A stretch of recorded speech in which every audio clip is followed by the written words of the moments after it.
Ó, o bonequinho, ó, ele tá em, aqui o cotovelo dele, certo? Ó, ele tá em extensão. Aqui é a anilha, ó. Torque é 0. Só que aqui ele fez uma mínima flexão de cotovelo, ó, mínima flexão de cotovelo. O que que acontece? Aqui nós temos uma distância, ó, em relação ao cotovelo, em relação à carga. Aqui, ó, força. Vamos imaginar que essa carga é 5 kg. Estou dando só um exemplo aqui, 5 kg. Aí, ó, 5 kg. Então, torque é igual a 5 vezes... Qual é a distância? Vamos dizer que a distância daqui para cá, mais ou menos um antebraço, dá mais ou menos uns 35 centímetros vezes 35 centímetros, certo? Certo. O torque logo ele vai ser 35 mais 35, 70, daria 140, mais 35, 175. Logo, 175 multiplicado por 10, eu estou arredondando, que a força da gravidade é 9,98. Multiplicado por 10, que é a força da gravidade, certo? Eu tenho aqui, eu trago o 0 para cá, trago o 0 para cá, cortei, né? Vezes 1 dá, o torque é igual a 1750 newtons. Porque multipliquei pela força da gravidade, que é a unidade de newton. Então aqui eu tenho que o meu torque de força aqui foi 1750 newtons, por exemplo. Entendeu? Estou dando um exemplo. Em relação a essa distância, em relação a essa quilagem, entende? Então, quanto maior a quilagem, maior for a distância, mais intenso fica o exercício. Logo, observa que não está totalmente flexionado, certo? Certo. Essa distância aqui, ó, ela não está totalmente... Aqui, ó, não existe uma distância tão grande, certo? Entre um e outro, ó, certo? Certo.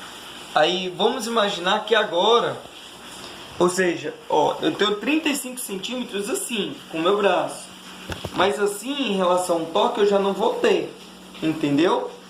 Em relação ao torque, aqui nesse exemplo aqui, eu já não vou ter, devido à distância do eixo, com a distância para a quilagem, certo? Mas quando eu atingir isso aqui, ó, aí eu tenho 35 centímetros, aí eu tenho 1750 newton força. Que eu estou aqui, ó, que é o ponto distante da articulação em relação à quilagem. A distância da quilagem. Observa que aqui a quilagem ela pode ter 10 centímetros de distância. E quando ela está assim, ó, ela está assim.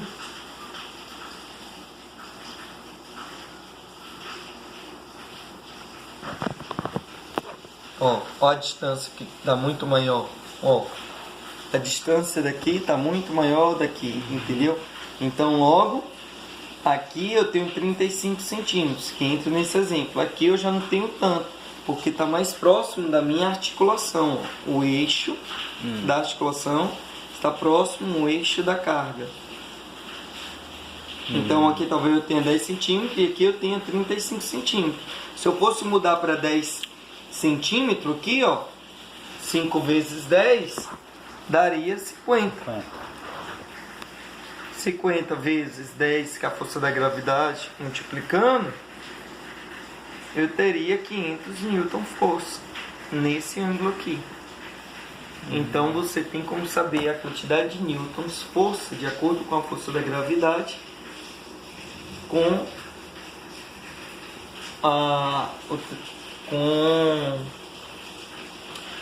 alguns conceitos da física. Tudo Galileu que... Não, Newton foi Isaac Newton. Isaac Newton. E o Galileu complementou. Complementou, isso. Entendeu? Galileu Galilei. Isometria. metros por segundo jogando a bola de gude de um prédio de 20 metros. Só que entenda, por que eu te expliquei sobre a resistência do ar? Resistência do ar. Porque no contexto, a grosso modo, se eu não levar em consideração as partículas do ar, a grosso modo, sim, essa bola de gude vai chegar exatamente em 2 segundos em um prédio de 20 metros. 20 metros. Se você soltar uma bolinha lá de cima, a grosso modo, isso vai acontecer. Mas se eu for levar em consideração as partículas de ar, dependendo da densidade dessa bolinha de gude, talvez ela não chegue em 20 metros. Se for uma bolinha de papel, não vai chegar em 2 segundos no chão. Entendeu? Se for uma bolinha de borracha, talvez chegue um pouco menos ou não. Uhum. Depende da resistência do material em relação à resistência do ar. Tranquilo. Só uma outra dúvida aqui. O quanto de limite que o meu corpo, que o meu músculo pode aguentar de peso? Qual é o limite qual o limite que eu posso puxar, né? Do meu músculo, do meu corpo. Aqui limite, o peso máximo eu posso puxar, seja em qual membro, superior ou inferior. É relativo, né? Porque, por exemplo, uma pessoa que é frango, ela vai ter um limite X. Uma pessoa que é bem treinada vai ter outro limite totalmente diferente. Uhum. O corpo, existe uma questão que são chamadas capacidades condicionantes, que seria a força, a flexibilidade, a velocidade e a resistência, né? Então, por exemplo, fazer aqui um triângulo. Como saber, né? Por exemplo, aqui eu tenho uma flexibilidade, ó, flexibilidade no meio. Uhum. Aí aqui eu tenho força. Aí aqui eu tenho resistência.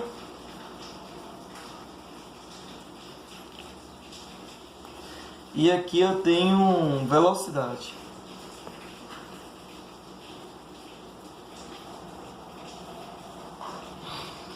Dependendo de onde você... Tipo, aqui tu tem 4 capacidades condicionantes.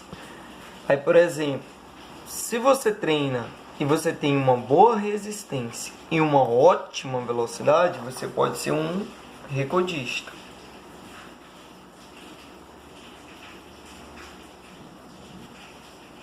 Mas para se ter resistência, eu também tenho que ter força. Entendeu? Eu estou relacionando aqui. Mas para ter força, eu também tenho que ter flexibilidade. Olha aqui a flexibilidade apontando para os dois. Entendeu? Então eu tenho que ter flexibilidade, que trabalha velocidade, que ajuda na velocidade, na potência, trabalha a resistência, e aí eu sou um recordista se eu tiver esses dois. Entendeu? Ou seja, tudo depende de como teu corpo ele é treinado. Entendeu? A questão de limite vai depender muito. Depende muito do treinamento, da zona de treinamento, depende muito do esporte também, certo? Certo. Mas, para você compreender que tudo que está de torque não é força. Existe a força e existe o torque. O torque é para você calcular a força vezes a distância. Tanto é que a força é uma propriedade, é um produto. O torque, o resultado dele é o produto da força com a distância, né? Ou seja, você multiplica a força e a distância, e você obtém o torque, entendeu? Então, por exemplo, a força muscular, se eu quero saber quantos newton força teu músculo produz, eu tenho que levar em consideração a força da gravidade, a distância e a quilagem que está sendo levantada. Entendi. Então é isso, família. Finalizando o vídeo aqui, o Leandro passando mais umas informações aqui, né? O anatomista, o nerd aí, o cientista futuramente aí. Cara, é um puta conhecimento. Eu leio, mas não tenho conhecimento igual dele. Não absorvo muita coisa, mas o pouco que a gente pega, a gente tenta agregar, colocar na prática, né? E só agradece, beleza? Tô gravando poucos vídeos porque eu tô em outra fase, tô em outro projeto, fazendo outras coisas que o YouTube não tá me dando nada, então eu tô menos no YouTube. Mas o YouTube pra mim é como se fosse uma ferramenta, é um hobby, eu gosto de filmar, eu adoro, tá? Mas quando a gente ficar bem em estabilidade, a gente vai voltar com os vídeos frequentemente, tá? Não chega no like, no comentário, na inscrição, fideliza e bora que bora, dale que dale.